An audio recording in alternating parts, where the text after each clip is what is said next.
हरे कृष्णा। सभी का स्वागत है। श्रीमद् भागवत कथा आप श्रवण कर रहे हैं। 5वां अध्याय चल रहा है पहले स्कंद का। श्री नारद मुनि इसमें व्यास देव जी को एक अद्भुत ज्ञान दे रहे हैं।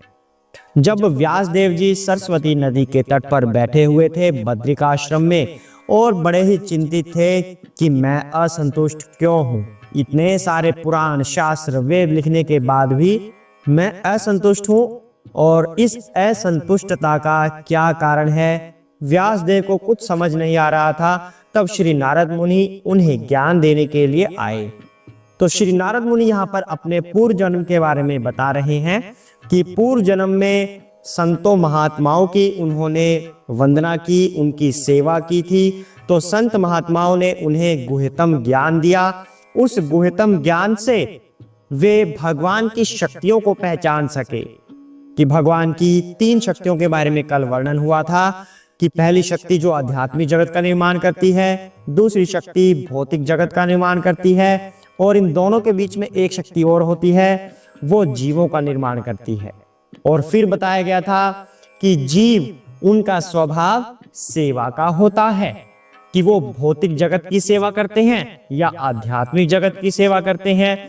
फिर दोनों के बारे में अलग अलग बातें बताई गई थी कि भौतिक सेवा में क्या होता है और आध्यात्मिक सेवा में क्या होता है। इस तरह नारद मुनि बता रहे हैं व्यास देव जी के माध्यम से कि इस तरह से हमें संतों महात्माओं की सेवा करनी चाहिए और उनसे ज्ञान अर्जित करना चाहिए। आज श्री नारद मुनि हमें और क्या ज्ञान देने वाले हैं वह जानेंगे हम भगवान की छोटी सी आराधना के बाद। हरे कृष्णा। जय राधा माधव जय कुंज बिहारी, जय राधा माधव जय कुंज बिहारी। यशोदानंदन ब्रज जन रंजन, यशोदानंदन ब्रज जन रंजन, यशोदानंदन ब्रज जन रंजन, यशोदानंदन ब्रज जन रंजन। यमुना तीर वनचारी, जय राधा माधव जय कुंज बिहारी, जय राधा माधव जय कुंज बिहारी।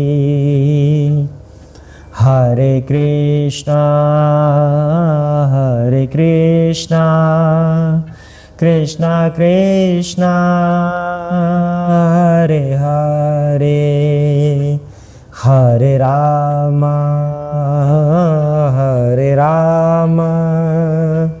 राम राम हरे हरे। हरे कृष्णा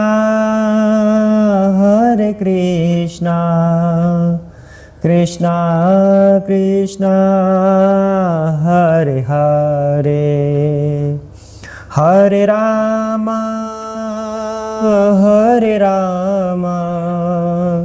राम राम हरे हरे। हरे कृष्णा कृष्णा कृष्णा हरे हरे, हरे राम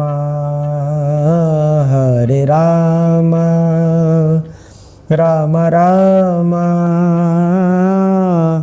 हरे हरे।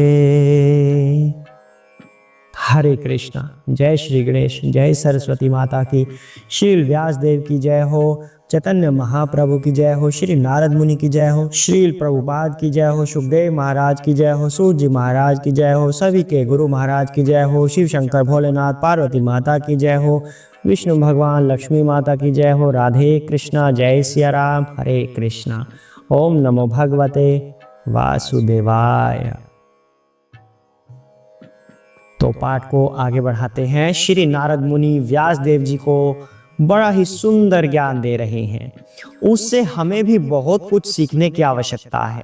जैसे जो कल ज्ञान दे रहे थे श्री नारद मुनि, उसमें संतों की महिमा के बारे में बता रहे थे कि अगर हम संतों की सेवा करते हैं तो हमें अद्भुत ज्ञान मिलता है, परम गुह्य ज्ञान मिलता है।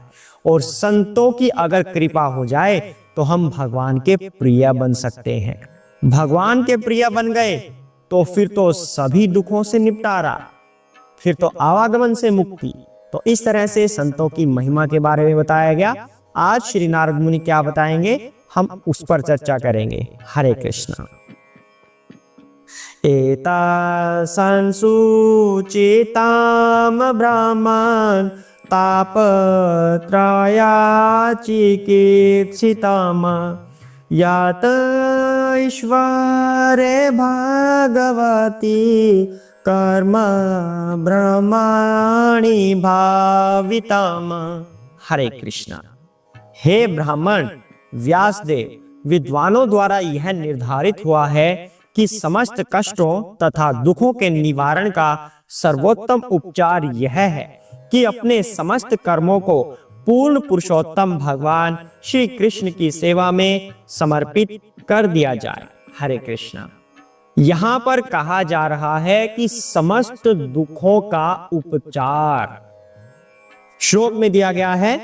त्रय चिकित्सितम, ताप त्रय चिकित्सितम मतलब 3 प्रकार के तापों का उपचार। 3 ताप कौन से होते हैं? आध्यात्मिक ताप, इन्हें आध्यात्मिक क्लेश भी बोला जाता है। आध्यात्मिक ताप, आदि दैविक ताप और आदि भौतिक ताप। 3 तरह के ताप होते हैं। आध्यात्मिक ताप वो होते हैं जो व्यक्ति को खुद की वजह से मिलते हैं।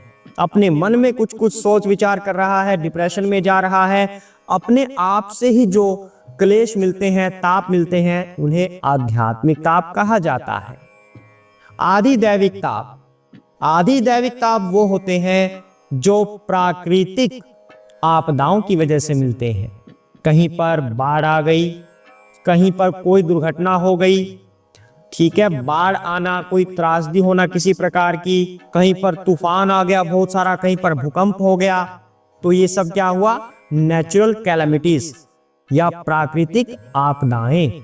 इनकी वजह से जो हमें कष्ट होते हैं उन्हें कहते हैं आदि दैविक कष्ट या आदि दैविक ताप। तीसरे तरह का आदि भौतिक, जो ताप, जो कष्ट किसी दूसरे के द्वारा दिए जाएं, उन्हें आदि भौतिक कष्ट कहा जाता है। उदाहरण स्वरूप, एक मच्छर ने हमें काटा, आदि भौतिक ताप, क्योंकि किसी और ने हमें कष्ट दिया। सांप ने डंक मारा, आदि भौतिक ताप, किसी दूसरे की वजह से कष्ट आया। और किसी भी तरह से अगर कोई दूसरा हमें कष्ट देता है, किसी ने बंदूक से गोली चला दी या किसी ने हमें डांट दिया, किसी से झगड़ा हो गया, कोई दूसरा जब किसी कष्ट में इन्वॉल्व होता है तो उसे बोलते हैं आदि भौतिक ताप। तो इन 3 तापों के अंदर सारे के सारे दुख क्लेश हमारे आ जाते हैं। इसलिए गुरु महाराज इस श्लोक में कह रहे हैं सभी दुखों का उपचार यही है कि अपने सभी कर्मों को भगवान श्री कृष्ण को अर्पित कर दिया जाए, तभी हमारे दुखों का निवारण हो सकता है। तो इसके लिए जो साधन है, मार्ग है, वो क्या है? सबसे पहले प्रामाणिक स्रोतों से शिक्षा ग्रहण करना। प्रामाणिक गुरु मिल जाए, प्रामाणिक गुरु के कोई प्रतिनिधि मिल जाए, उनके शिष्य हो, उनके भक्त हो, उनसे शिक्षा ग्रहण की जाए। उनसे शिक्षा ग्रहण करने के बाद फिर हम अपने हर कार्य को भगवान को अर्पित करते जाएं। उदाहरण स्वरूप, एक वैज्ञानिक है, उसका यह कर्तव्य बनता है कि भगवान की उपस्थिति को दुनिया के सामने प्रमाणित करे। एक राजनेता का यह कर्तव्य होता है कि भगवान की श्रेष्ठता को अपनी जनता के सामने लाए। जिसको कोई कला आती है, उस कला का प्रयोग भगवान के लिए किया जाए। एक व्यापारी है, अपने धन का प्रयोग भगवान की सेवा में करे। छात्र होते हैं, स्टूडेंट्स, छात्र जो सीखते हैं उसका प्रयोग यूटिलाइज करें भगवान की सेवा के लिए। जैसे इंजीनियरिंग के स्टूडेंट्स हैं, वो कोई इंस्ट्रूमेंट बनाते हैं, तो कोई ऐसा इंस्ट्रूमेंट बनाएं जिसके भगवान की सेवा की जा सके। मतलब जिसके अंदर जो भी ज्ञान हो वो भगवान को अर्पित करता जाए। अगर किसी कार्य में भगवान की अनुमति नहीं है तो वह कार्य कभी सफल नहीं हो सकता। किसी को कोई रोग है, उसकी दवाइयां ला रहे हैं, अगर भगवान की अनुमति नहीं है तो वो रोग ठीक नहीं हो सकता, चाहे कोई भी दवाई दे दीजिए। अगर एक नदी या एक समुद्र पार करना है, उसके लिए हमारे पास नाव भी है, अच्छी नाव है, लेकिन भगवान की स्वीकृति नहीं है, तो फिर उस समुद्र या नदी को पार करना संभव नहीं है। एरोप्लेन में कहीं दूसरे देश में जा रहे हैं, सारे साधन हैं, भगवान की आज्ञा नहीं है तो नहीं जा पाएंगे। इस तरह से जीवन में कोई भी सफलता हमें प्राप्त करनी हो, उस कार्य में अगर भगवान की स्वीकृति नहीं है तो सफलता प्राप्त नहीं हो सकती। इसलिए हमें अपने सारा ज्ञान, सभी कर्म हमें भगवान को अर्पित करना है, तभी हम इन तीनों तरह के तापों से, या कह सकते हैं समस्त दुखों से छुटकारा पा सकते हैं। इनके उपचार का केवल एकमात्र साधन यही है कि हम भगवान की भक्ति में रत हो जाएं, अपने सभी कर्मों को भगवान को अर्पित करते जाएं। आगे श्री नारद मुनि क्या कह रहे हैं? हे श्रेष्ठ पुरुष, क्या उपचारात्मक विधि से प्रयुक्त की गई कोई वस्तु उस रोग को ठीक नहीं कर देती जिससे ही वह रोग उत्पन्न हुआ हो? हरे कृष्ण। यहां पर कह रहे हैं श्री नारद मुनि, जैसे कि दूध पीने से, जैसे शहरों के बच्चे जब गांव में आते हैं तो जब गांव का दूध पीते हैं तो उनका पेट खराब हो जाता है, क्योंकि गांव में अच्छा दूध मिलता है, गाढ़ा दूध मिलता है, बिना पानी डाला हुआ। शहरों में थोड़ा सा हल्का दूध मिलता है। तो जब गांव में आते हैं शहर के बच्चे तो उनका पेट खराब हो जाता है यहाँ का दूध पीने से। लेकिन जब उसी दूध से बनी हुई दही का प्रयोग किया जाए कुछ औषधियां डालकर, तब वही दही, वही दूध से बना हुआ पदार्थ व्यक्ति को ठीक कर देता है। मतलब जिससे रोग हुआ है वही उसका उपचार भी है। ऐसा कैसे होगा? जब कोई कुशल चिकित्सक उसे यह औषधि बताएगा, ऐसा तब होगा। इसी तरह अगर हम प्रामाणिक गुरु की शरण ग्रहण करते हैं तो वो गुरु हमें बताएंगे कि अपने कार्यों को भगवत स्वरूप हमें कैसे बनाना है। जो कार्य हम कर रहे हैं अपने जीवन में, उन्हीं कार्यों से हम भगवान की प्राप्ति कर सकते हैं। जैसे किसी का व्यवसाय बुरा होता है, कई बार सोचते हैं कि हमारा तो जी बुरा व्यवसाय है, झूठ भी बोलना पड़ता है और ऐसे ही हम व्यापार करते रहते हैं, बड़ी बुरी चीज है जी, हमें कैसे भगवान की प्राप्ति होगी? तो यहाँ पर गुरु महाराज बता रहे हैं, श्री नारद मुनि के इस श्लोक से पता चल रहा है, अगर हम उस व्यापार से कमाए हुए धन को भगवान की सेवा में अर्पित कर दें तो वह व्यापार भी हमारा भगवत स्वरूप हो जाता है, फिर भगवान की प्राप्ति संभव है। तो जो ये उदाहरण दिया गया है दूध और दही वाला, कि जिस चीज से रोग होता है उसी चीज से रोग का उपचार भी होता है। आवश्यकता है केवल कुशल चिकित्सक की, मतलब आवश्यकता है प्रामाणिक गुरु या उनके कोई प्रामाणिक प्रतिनिधि की, जो आपको बताएंगे कि जीवन में आप जो भी कार्य कर रहे हैं, जो भी सकाम कर्म कर रहे हैं, उन्हीं से आप भगवत धाम जा सकते हैं। हरे कृष्णा। आगे देखते हैं, आगे क्या कह रहे हैं श्री नारद मुनि।